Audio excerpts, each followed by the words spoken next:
Welcome to my YouTube channel. അപ്പം എല്ലാവർക്കും സുഖമാണല്ലോ, എനിക്കും സുഖമാണ്. അപ്പം ഇന്നത്തെ വീഡിയോ എന്ന് പറയുന്നത് എന്നോട് ഇൻസ്റ്റഗ്രാമിൽ മെസ്സേജ് അയച്ചിട്ട് ഒന്ന് രണ്ട് പേര് ചോദിച്ചിട്ടുണ്ടായിരുന്നു സ്വീഡൻ്റെ വിസ എപ്പോൾ പ്രൊസീജിയേഴ്സ് എപ്പോൾ സ്റ്റാർട്ട് ചെയ്യണം എന്നുള്ളത്. സോറി, എൻ്റെ സൗണ്ട് പോയിരിക്കുകയാണ് കേട്ടോ. കാരണം എനിക്ക് ഇന്നലെ ഈദ് സെലിബ്രേഷൻ ഉണ്ടായിരുന്നു. അപ്പോൾ രാവിലെ പോയിട്ട് വൈകുന്നേരം 11 മണിയോടെ എത്തിയപ്പോൾ രാത്രി അപ്പോൾ ഫുൾ അർമാദിച്ചിട്ടാണെന്ന് തോന്നുന്നു. സംസാരിച്ച് സൗണ്ട് പോയി. Please excuse me. അപ്പോൾ ഞാനിപ്പോൾ പറയാൻ പോകുന്നത് സ്വീഡൻ്റെ വിസയുടെ ടൈം എപ്പോഴാണെന്ന് ചോദിച്ചതിൻ്റെ ആൻസറാണ് കേട്ടോ. അപ്പം ഇത് ഓരോരുത്തർക്കും കേസ് ബൈ കേസ് ഡിഫറെൻ്റ് ആണ്. കാരണം എന്താണെന്ന് വെച്ചിട്ടുണ്ടെങ്കിൽ നമ്മളുടെ കേസ് ഓഫീസർ നമ്മുടെ കേസ് എടുക്കുന്നതിനനുസരിച്ചാണ് നമ്മുടെ വിസ പ്രോസസ്സും കാര്യങ്ങളൊക്കെ പേഴ്സൺ ടു പേഴ്സൺ അത് ഡിഫറെൻ്റ് ആയിരിക്കും കേട്ടോ. അപ്പം ഞാൻ എൻ്റെ പേഴ്സണൽ എക്സ്പീരിയൻസ് ആണ് പറയുന്നത്. ഞാൻ എന്തൊക്കെ ചെയ്തു എന്നുള്ള കാര്യങ്ങളാണ് കേട്ടോ പറയുന്നത്. അപ്പം നമുക്ക് വൈകാതെ വീഡിയോയിലേക്ക് പോകാം. അപ്പം എനിക്ക് എല്ലാവരെയും പോലെ ഫസ്റ്റ് അലോട്ട്മെൻറ്റിൽ തന്നെ മാർച്ച് 21 തന്നെ എനിക്ക് യൂണിവേഴ്സിറ്റി വെസ്റ്റ് ക്വാളിഫൈഡ് ആയിട്ട് എനിക്ക് NSR വന്നിട്ടുണ്ടായിരുന്നു. NSR എന്ന് പറഞ്ഞാൽ notification of selection of results. അപ്പോൾ അത് വന്നിട്ടുണ്ടായിരുന്നു കേട്ടോ. അപ്പം എൻ്റെ കയ്യിൽ ഇനീഷ്യൽ ഡെപ്പോസിറ്റ് അടയ്ക്കാനുള്ള ഫീസ് കാര്യങ്ങളൊക്കെ ഞാൻ ഓൾറെഡി സെറ്റാക്കി വെച്ചിട്ടുണ്ടായിരുന്നു.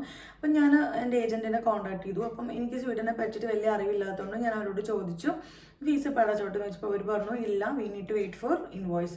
അപ്പം ഞാൻ ഇൻവോയ്സിന് വെയിറ്റ് ചെയ്തു. ഇവർ ഇൻവോയ്സിന് നോർമലി 1 വീക്ക് ആണെന്ന് പറഞ്ഞു. പക്ഷേ എൻ്റെ കേസിൽ അത് 2 വീക്കായി. ഏജൻറ്റ് 2 തവണ യൂണിവേഴ്സിറ്റിയിലോട്ട് മെയിൽ അയച്ചിട്ടാണ് എനിക്ക് ഇൻവോയ്സ് വന്നത് കേട്ടോ. അങ്ങനെ ഞാൻ പിന്നെ ഏപ്രിൽ ഒരു മിഡോട് കൂടിയിട്ടൊക്കെയാണ് ഞാൻ ഫീസ് അടയ്ക്കുന്നത് കേട്ടോ.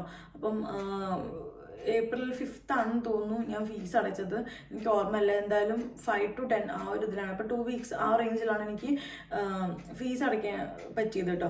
അപ്പം അങ്ങനെ ഇൻവോയ്സ് വന്നതിൻ്റെ പിറ്റേ ദിവസം തന്നെ നമ്മൾ ഫീസ് അടയ്ക്കുകയായിരുന്നു. അപ്പോൾ അങ്ങനെ അത് അടച്ചതിന് ശേഷം പിന്നെ കാണിക്കേണ്ട മെയിൻ കാര്യമാണ് നമ്മുടെ ഷോ മണി എന്ന് പറയുന്നത്. നമ്മുടെ ലിവിങ് എക്സ്പെൻസ് നമ്മൾ കാണിക്കണമല്ലോ അക്കൗണ്ടിൽ. സ്വീഡൻ്റെ കേസിൽ നമ്മൾ അവർ ആസ് പെർ റൂൾ പ്രകാരം നമുക്ക് 1 day മെച്യൂരിറ്റി ആണെങ്കിലും ഫണ്ട് കാണിക്കാം. പക്ഷേ നമ്മളൊരു ഫോർ ദ സേഫർ സൈഡിൽ നമ്മൾ ഒരു 3 months അല്ലെങ്കിൽ 6 months ബാക്കുള്ള സർട്ടിഫിക്കറ്റ്സ് ആണ് വെച്ചത്. അപ്പം ഞാൻ ഉദ്ദേശിച്ചത് നമ്മൾ ഓൾറെഡി ഉള്ള റണ്ണിങ് അക്കൗണ്ട് തന്നെ, എൻ്റെ സാലറി ക്രെഡിറ്റ് ആവുന്ന അക്കൗണ്ടിൽ തന്നെയാണ് ഞാൻ എൻ്റെ ഷോ മണിയും കാണിച്ചിട്ടുണ്ടായിരുന്നത്. അപ്പോൾ അങ്ങനെ വരുമ്പം എനിക്ക് ലാസ്റ്റ് 6 monthsക്കുള്ള സ്റ്റേറ്റ്മെൻറ്റ് എടുക്കാനൊന്നും ഒരു ബുദ്ധിമുട്ടുണ്ടാവില്ലല്ലോ. അപ്പം അതുകൊണ്ട് ഞാൻ എൻ്റെ സാലറി അക്കൗണ്ടിൽ തന്നെയാണ് എൻ്റെ സ്റ്റേറ്റ്മെൻറ്റ് ഞാൻ കാണിച്ചിട്ടുണ്ടായിരുന്നത്. ഇത് കൂടാതെ നമ്മൾ ഈ ഫണ്ട് ഇട്ട് കാണിക്കുന്നതിന് മുൻപ് തന്നെ നിങ്ങൾക്ക് വേണമെങ്കിൽ ഇപ്പം തന്നെ നിങ്ങൾക്ക് വേണമെങ്കിൽ സ്റ്റാർട്ട് ചെയ്യാം. നിങ്ങൾ കുറച്ച് പൈസ ഇങ്ങനെ ഒരു നമ്മളെ കൊണ്ട് പറ്റുന്ന എമൗണ്ട്, ഇപ്പോൾ 50,000 ആവും, 1 lakh ആവും, അങ്ങനെ ഇടയ്ക്കിട്ട് കാണിക്കാം. അല്ലെങ്കിൽ ഫിക്സ്ഡ് എമൗണ്ട് ഒരു 5 lakh ഒക്കെ ഇട്ടിട്ട് നിങ്ങൾ ഫീസ് അടയ്ക്കാനുള്ള ഫണ്ട് അതിൽ തന്നെ കീപ്പ് ചെയ്യുക. അതിനുശേഷം ഫീസ് അടയ്ക്കുക. പിന്നെ നിങ്ങൾ വേറെ എന്തെങ്കിലും ഫണ്ട് നിങ്ങളുടെ കയ്യിൽ വരുമ്പോൾ ജസ്റ്റ് ഇപ്പം നിങ്ങളുടെ അച്ഛൻ്റെ അമ്മയുടെ കയ്യിലൊക്കെ ആരുടെയും പൈസ ഉണ്ടെങ്കിൽ നിങ്ങൾ അതും ജസ്റ്റ് ഇട്ട് കാണിക്കാം. ഇപ്പം ഞാൻ ചെയ്തിരുന്നത്, എനിക്ക് അത്ര ഫണ്ടൊന്നും എൻ്റെ കയ്യിലുണ്ടായിരുന്നില്ല. പക്ഷേ എൻ്റെ കയ്യിലുള്ള കുറച്ച് പൈസ ഓൾറെഡി അക്കൗണ്ടിൽ ഇട്ട് വെച്ചിട്ടുണ്ടായിരുന്നു. ഇത് കൂടാതെ ഞാൻ എൻ്റെ ഫ്രണ്ട്സിനോടൊക്കെ ഞാനിങ്ങനെ ചോദിക്കുമായിരുന്നു പൈസ. അപ്പം അവർ സാലറി ഒക്കെ വരുമ്പോൾ വലിയ എമൗണ്ട് ഉണ്ടല്ലോ, അല്ലെങ്കിൽ ഞാൻ ചിലപ്പോൾ ഫ്രണ്ട്സിനോട് ചോദിക്കും. അവരെൻ്റെ അമ്മയുടെ അക്കൗണ്ടിലേക്ക് ഇടും. അമ്മയുടെ അക്കൗണ്ടിൽ ഞാൻ എനിക്ക് ട്രാൻസ്ഫർ ചെയ്യിക്കും. അപ്പം അങ്ങനെ വരുമ്പോൾ നമുക്ക് ട്രാൻസാക്ഷൻ ഉണ്ടാവും. എന്നിട്ട് ഞാൻ ആ പൈസ പിറ്റേ ദിവസം ഡയറക്റ്റ് ഇവർക്ക് തന്നെ കൊടുക്കും, അല്ലെങ്കിൽ ഞാൻ വേറെ ഫ്രണ്ടിനെ അയച്ചു കൊടുത്തിട്ട് ഇവർക്ക് കൊടുക്കും. അങ്ങനെ ഞാൻ പൈസ അങ്ങനെ ട്രാൻസാക്ഷൻസ്, കുറച്ച് വലിയ എമൗണ്ടിൻ്റെ ട്രാൻസാക്ഷൻസ് ഉണ്ടെന്ന് കാണിക്കാൻ വേണ്ടി ഞാൻ അങ്ങനെ ചെയ്തിട്ടുണ്ടായിരുന്നു. അപ്പം സാലറി ഒക്കെ വന്ന പൈസയൊക്കെ കയ്യിലുള്ളവരൊക്കെ ആകുമ്പം ഞാൻ അവരുടെ നിന്ന് അങ്ങനെ മേടിച്ചിട്ടുണ്ടായിരുന്നു. ഇപ്പം എൻ്റെ കൂടെ വർക്ക് ചെയ്യുന്ന എൻ്റെ കോളീഗ്സിൻ്റെ അടുത്തുനിന്ന്, അതല്ലാണ്ട് എൻ്റെ ഫ്രണ്ട്സിൻ്റെ അടുത്തൊക്കെ ഞാൻ ജസ്റ്റ് ട്രാൻസാക്ഷൻ കാണിക്കാൻ വേണ്ടി ഇന്ന് പൈസ മേടിക്കും, നാളെ തിരിച്ചു കൊടുക്കും, അല്ലെങ്കിൽ ഇന്ന് പൈസ മേടിക്കും, വൈകുന്നേരം തിരിച്ചു കൊടുക്കും. അങ്ങനെയൊക്കെ ഞാൻ ചെയ്തിട്ടുണ്ടായിരുന്നു കേട്ടോ. ട്രാൻസാക്ഷൻസ് കാണിക്കാൻ വേണ്ടിയിട്ടായിരുന്നു അത്. പിന്നെ എന്നെ സംബന്ധിച്ചിടത്തോളം ഞാൻ ഈ പറയുന്ന പോലെ 3 months ഒന്നും ഫണ്ട് കാണിച്ചിട്ടില്ല.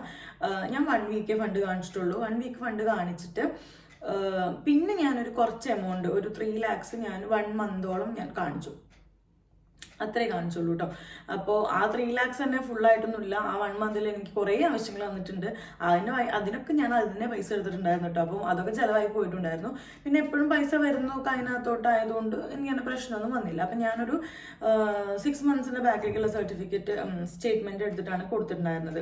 അപ്പം ഇത് മാക്സിമം നമ്മൾ എത്ര ഫണ്ട് കാണിക്കാൻ പറ്റുമോ അത്രയും നല്ലതാണ് കേട്ടോ. അപ്പം ഇവർ നോക്കുന്നത് നമ്മളെ റണ്ണിങ് അക്കൗണ്ടിൽ ട്രാൻസാക്ഷൻസ് ഉണ്ടോ എന്നാണ് നോക്കുന്നത്. അല്ലാണ്ട് ഇത്ര ഡേയ്സിൻ്റെ മെച്യൂരിറ്റി വേണം എന്നൊന്നും സ്വീഡൻ പറയുന്നില്ല.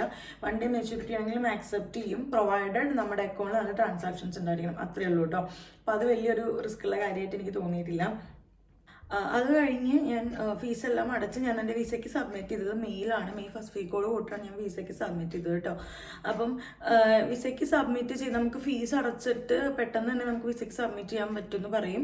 പക്ഷെ എനിക്ക് ഇത് പറഞ്ഞതുപോലെ തന്നെ ഞാൻ ഫീസ് അടച്ചിട്ട് എഗെയിൻ 2 weeks എടുത്ത് ഇവർ എനിക്ക് വിസയ്ക്ക് സബ്മിറ്റ് ചെയ്യാൻ. ബിക്കോസ് എനിക്ക് നോട്ടറി അറ്റസ്റ്റ് ചെയ്തൊക്കെ ഡോക്യുമെൻറ്റ്സ് ഒക്കെ സ്റ്റാമ്പ് പേപ്പറിൻ്റെ അവൈലബിലിറ്റിയുടെ പ്രശ്നം കൊണ്ടും ഞാൻ ആദ്യം ചെയ്ത് തെറ്റിപ്പോയി, രണ്ടാമത് പിന്നെയും ചെയ്യുക, അങ്ങനെയൊക്കെ സമയം എടുത്തുകൊണ്ട് ഞാൻ മെയ് ഫസ്റ്റ് വീക്കിലാണ് ഞാൻ വിസയ്ക്ക് സബ്മിറ്റ് ചെയ്തത് കേട്ടോ. അപ്പം ഈ വിസയ്ക്ക് സബ്മിറ്റ് ചെയ്തിട്ട് നമുക്ക് ബയോമെട്രിക്സിന് അല്ലെങ്കിൽ നമ്മളുടെ ക്രെഡിബിലിറ്റി ഇൻ്റർവ്യൂവിന് അല്ലെങ്കിൽ വിസ ഇൻ്റർവ്യൂവിന് വിളിക്കാനായിട്ട് ഓരോരുത്തരുടെയും കേസ് ഡിഫറെൻ്റ് ആണ് കേട്ടോ. Case by case, person to person അത് ആ ടൈം ഡിഫറൻസ് എന്ന് പറയുന്നത് വേരി ചെയ്യും. അപ്പോൾ അത് എനിക്ക് വന്നതുപോലെ ആവണമെന്നില്ല നിങ്ങൾക്ക്. അപ്പം എന്നെ സംബന്ധിച്ചിടത്തോളം എനിക്ക് ഇൻ്റർവ്യൂ ഒന്നും ഉണ്ടായിരുന്നില്ല.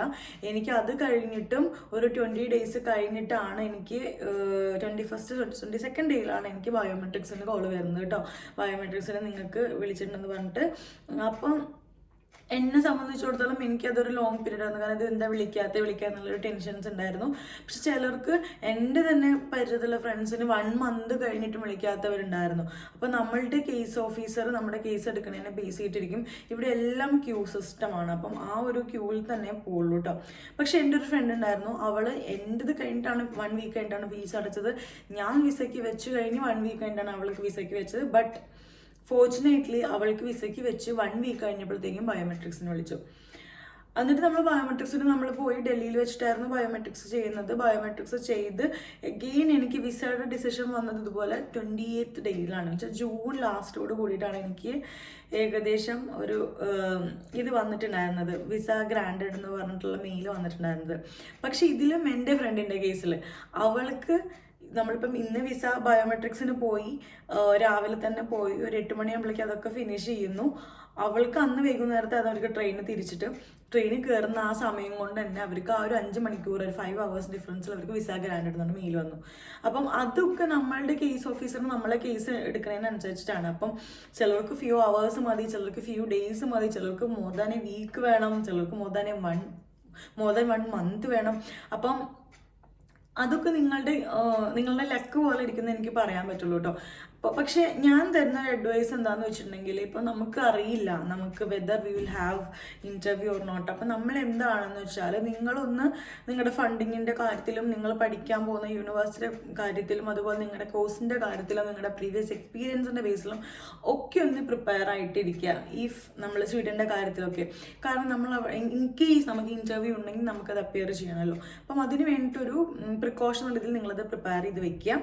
ഒരു വേഗമായിട്ടാണ് പ്രിപ്പയർ ചെയ്താൽ മതി. പിന്നെ നിങ്ങൾക്ക് അതൊന്ന് എലാബറേറ്റ് ചെയ്താൽ മതിയല്ലോ ഇൻ്റർവ്യൂ ഉണ്ടെങ്കിൽ. അതൊരു നല്ലൊരു കാര്യമായിരിക്കും.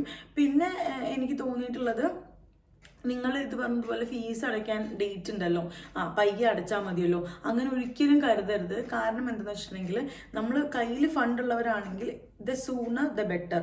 നിങ്ങൾ എത്രയും പെട്ടെന്ന് ഫീസ് അടയ്ക്കുക. ഫീസ് അടച്ചിട്ട് എത്രയും as soon as possible, as soon as earlier നിങ്ങൾ വിസയ്ക്ക് സബ്മിറ്റ് ചെയ്യുക കേട്ടോ.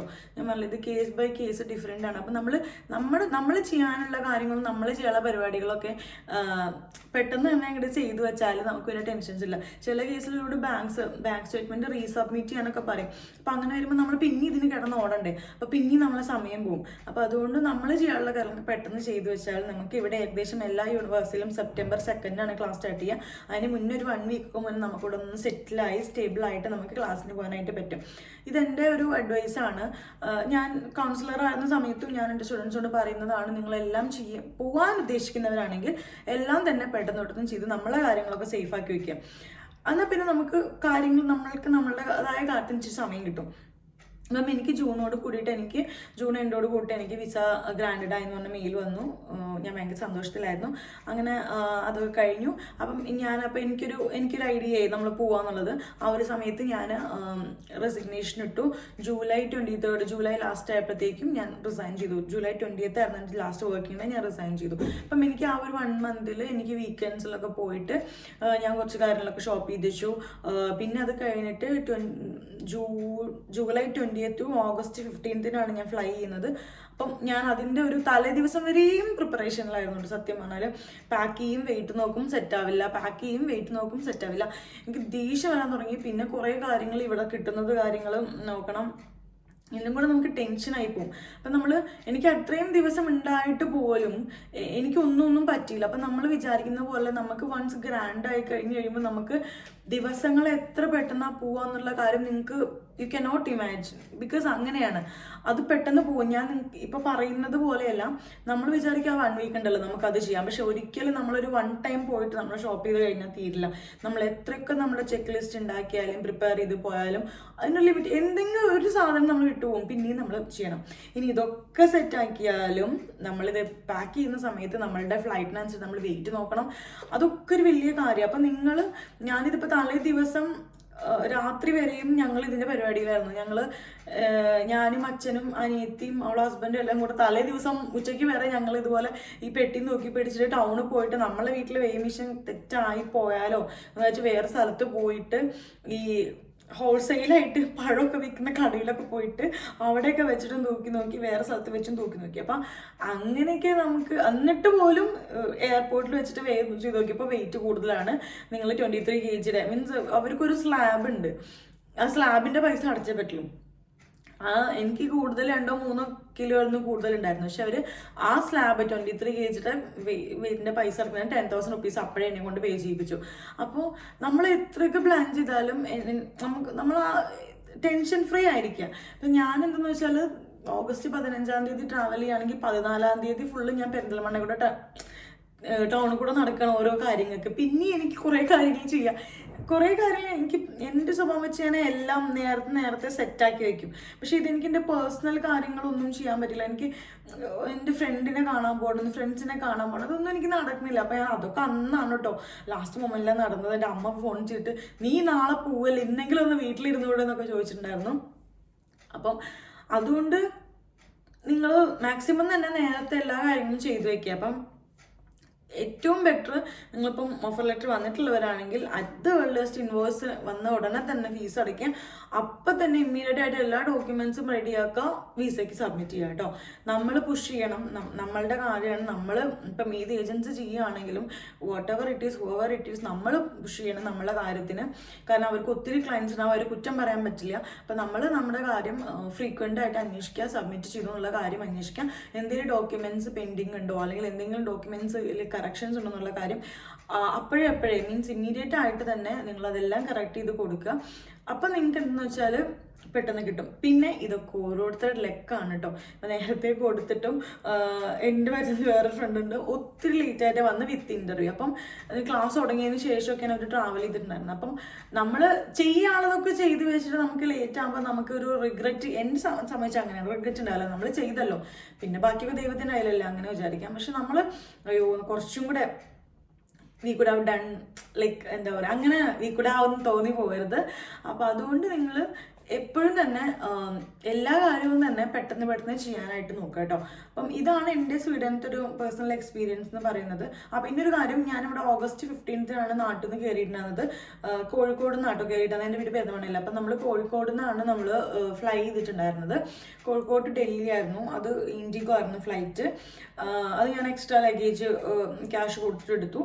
അഗെയിൻ ഡൽഹിയിൽ നിന്ന് നമുക്ക് ഫ്ലൈറ്റ് 16th ഫ്ലൈറ്റ് ഉണ്ടായിരുന്നത്. അപ്പോൾ അവിടുന്ന് നമുക്ക് LOT പോളിഷ് എയർലൈൻസിലായിരുന്നു. ഫ്ലൈറ്റ് ഒന്നായിരുന്നു, ബട്ട് പ്ലെയിൻ ചേഞ്ച് ഉണ്ടായിരുന്നു പോളണ്ടിലെ വാർസോയിൽ വെച്ചിട്ട്. പക്ഷെ എനിക്ക് അതുവരെ ഒന്നും ഡിലേ ഒന്നും ഉണ്ടായിരുന്നില്ല, സ്മൂത്ത് ആയിരുന്നു. ബട്ട് അൺഫോർച്ചുനേറ്റ്ലി പോളണ്ടിലെത്തിയപ്പോൾ ഫ്ലൈറ്റ് അവർ 2 hours ലേറ്റായി. ബട്ട് അത് എനിക്ക് ഭയങ്കര ഉപകാരമായി. കാരണം എന്നെ പിക്ക് ചെയ്യാൻ വരുന്ന ചേട്ടന് ഇച്ചിരി ലേറ്റ് ആവുമെന്ന് പറഞ്ഞിട്ടുണ്ടായിരുന്നു ഗോതൻബർഗ് സെൻറ്ററിൽ. എന്നിട്ട് ഞാൻ അവിടെ നിന്ന് ഡയറക്റ്റ് ഗോതൻബർഗ് സെൻറ്റർ ലാൻഡ്വെറ്റർ എയർപോർട്ടിലാണ് വന്നിറങ്ങിയിട്ടുണ്ടായിരുന്നു കേട്ടോ. അവിടെ പിന്നെ കാറ് ഞാൻ ബുക്ക് ചെയ്തിട്ടുണ്ടായിരുന്നു, ഞാൻ ഓൾറെഡി മുന്നത്തെ വീഡിയോയിൽ പറഞ്ഞിട്ടുണ്ടായിരുന്നല്ലോ. അപ്പോൾ ആ ചേട്ടന് നമ്മളെ കൊണ്ടുവന്ന് വീഡിയോയാണ് ചെയ്തിട്ടുണ്ടായിരുന്നത്. ഓൾറെഡി അക്കോമഡേഷനൊക്കെ സെറ്റ് ആക്കിയിട്ടുണ്ടായിരുന്നു. പിന്നെ September 2 ക്ലാസ് സ്റ്റാർട്ട് ചെയ്യുന്നതെന്ന്, ഓറിയൻറ്റേഷൻ ക്ലാസ്സും കാര്യങ്ങളൊക്കെ. അപ്പോൾ അതൊക്കെ നല്ല അടിപൊളിയായിരുന്നു. അപ്പം ഇതൊക്കെയാണ് നമ്മൾ സ്വീഡൻ്റെ ആഫ്റ്റർ NSRന് ശേഷമുള്ള കാര്യങ്ങൾ. ഇനി നിങ്ങൾക്ക് എന്തെങ്കിലും ഡൗട്ട്സ് ഉണ്ടെങ്കിൽ, ഞാൻ കുറേ കാര്യങ്ങൾ ഇങ്ങനെ പറഞ്ഞു വിട്ടു പോകുന്നുണ്ടാവും, സോറി ഫോർ ദാറ്റ്. അപ്പം എന്തെങ്കിലും ഉണ്ടെങ്കിൽ നിങ്ങൾ കോമെൻറ്റ് സെക്ഷനിൽ വന്ന് ചോദിച്ചാൽ മതി. അപ്പം ഞാൻ അതിനുള്ള റിപ്ലൈ തരാം കേട്ടോ. അപ്പോൾ ഇന്നത്തേക്ക് അത്രേ ഉള്ളൂ. എല്ലാവർക്കും വീഡിയോ ഇഷ്ടപ്പെട്ടെന്ന് കരുതുന്ന ഇഷ്ടപ്പെട്ടെങ്കിൽ എപ്പോഴത്തെ പോലെ ലൈക്ക് ചെയ്യുക, ഷെയർ ചെയ്യുക, സബ്സ്ക്രൈബ് ചെയ്യുക, മാക്സിമം ഒന്ന് സപ്പോർട്ട് ചെയ്യുക കേട്ടോ. അപ്പോൾ നമുക്ക് മറ്റൊരു വീഡിയോയിൽ കാണാം. അതുവരെയും ബൈ.